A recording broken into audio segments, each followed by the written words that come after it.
Fala, meus estudantes preferidos, sejam bem-vindos a mais uma aula de revisão. E agora o assunto é aquele que te dá dor de cabeça, mas é aquele que você tem que resolver com exatidão, entendeu?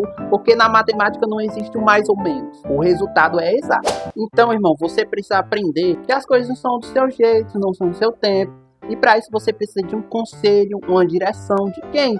Do Senhor, irmão. Porque quando você estava distante de Deus, você resolvia as coisas por sua conta própria. E a maioria das suas decisões ainda era errada. Mas com o Senhor é diferente, irmão, porque 1 mais 1 é 2. Uau! Então tudo que você for fazer, você precisa consultar o Senhor para conferir se aquilo vai dar certo mesmo, se aquilo está nos planos de Deus para sua vida. Porque, irmão, o Senhor tem pensamentos de paz pra gente. E às vezes os nossos pensamentos não são de paz. Então, para te poupar, ele mostra um caminho melhor. Mas para isso você tem que estar em conexão com o Pai, para que você não tome decisões precipitadas, irmão. E na maioria das vezes, principalmente nos dias de hoje, os jovens estão muito apressados para terem um relacionamento. E antes de um relacionamento ali romântico, você precisa ter uma relação de amizade, entendeu? E a amizade a gente tem com pessoas que a gente conhece, que a gente conversa, que a gente tem afinidade. E antes da gente se relacionar, nós precisamos estar atentos aos sinais para que a gente não faça escolha precipitada também.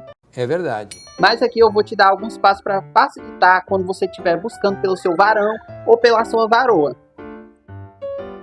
Quando você tem um sinal positivo dos pais e aquela pessoa é da sua mesma congregação, do seu mesmo ministério, né? Mais chances vocês têm de dar certo. Agora você precisa ter muito cuidado quando você não está bem espiritualmente. E aí você vai e acha uma pessoa que também não está bem espiritualmente.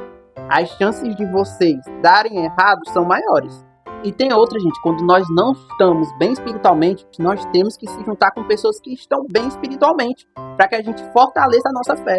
É o famoso ditado que diz, né? Diga com quem tu andas e eu te direi quem tu és. Porque se você se juntar com pessoas erradas, você vai acabar sendo aquela ovelha que sai do pasto. Agora imagine comigo, irmão, como você é especial para Deus. Vamos supor que num pasto tem 100 ovelhas.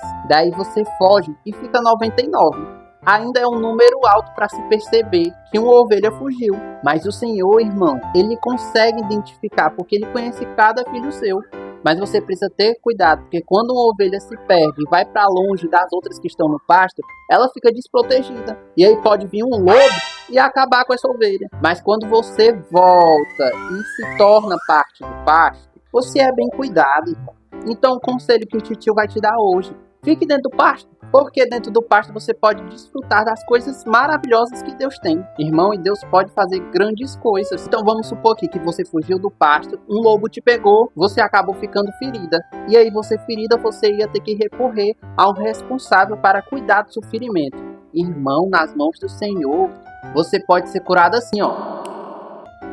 Porque ele usa bastante uma fórmula que é chamada de milagre. Teve uma certa vez que uma multidão estava com muita fome. Só que naquele momento só tinha 5 pães e 2 peixinhos para alimentar mais de 4.000 pessoas. Agora você se imagina nessa situação? Irmão, a fórmula que ele usou foi a fórmula do milagre. E você só desfruta desse milagre estando lado a lado com Deus. Porque muitas coisas nós não podemos resolver com as nossas próprias forças, com a nossa própria mão. Porque para muitas coisas não tem jeito, não tem solução. Mas para o Senhor, nada é impossível quando ele tem essa fórmula que é o milagre. Aí muitas vezes você se pega criticando Pedro, né? Que naquela situação que os soldados foram buscar Jesus, ele negou. Mas, irmão, se você for parar para pensar, Pedro negou Jesus apenas 3 vezes. E nós, quando queremos se encher da razão, né? Se achar o dono de tudo, queremos fugir do pasto, a gente faz o quê? Está negando o Senhor. Então, irmão, é por isso que é importante, quando você estiver dentro do pasto, procurar um lugar onde você possa se reunir com as outras ovelhas, se possível usar da escala, que é 7:1. Ah, professor, o que é essa escala? Irmão, essa escala representa a igreja. E quanto mais envolvida você estiver, mais de Deus você aprende através daquelas pessoas que estão ali também. Agora você precisa tomar cuidado, porque quando a gente faz parte de uma congregação, existem pessoas diferentes naquele ambiente. E aí você vai notar uma que busca o Senhor com mais intensidade, a outra que não busca, mas agrada o Senhor da sua forma. E muitas das vezes, quando nós presenciamos isso, a gente acaba medindo a espiritualidade do próximo. Irmão, e você precisa tomar cuidado, que só quem conhece o íntimo daquela pessoa é o Senhor. Ninguém é superior a ninguém. Deus nos ama da mesma forma. Então pegue essa regra que talvez você está usando para medir a espiritualidade do próximo, quando era para medir a altura, largura e centímetro, e meça a sua noção. Que às vezes que a gente precisa de um estalo para saber onde é que a gente está errando. Mas tem gente, irmão, que nem com estalo se resolve. E aí quando chega nesse nível, Deus precisa intervir. Não se lembra de Moisés, quando Deus prometeu para ele e para o povo de Israel a terra prometida? Mas Faraó estava fazendo o povo escolhido do Senhor de escravo. E Faraó tinha que libertar aquele povo. Mas como seu coração estava tão endurecido, Deus precisou enviar 10 pragas para que aquele homem libertasse aquele povo.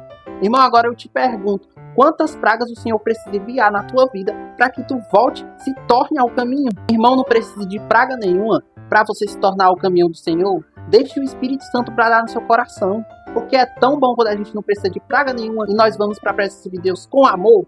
Agora, irmão, não fique em dois pensamentos, não. Se converta de verdade. Porque se quando a gente precisa ir lá para os Estados Unidos, a gente converte o real em dólar, quando nós saímos do mundo e vamos para a presença do Senhor, a gente precisa se converter de verdade, irmão. Amém. E sem perceber, você acabou de novo consumindo todo o conteúdo da revisão. Eu espero que você tire nota máxima. E a gente se vê na próxima aula.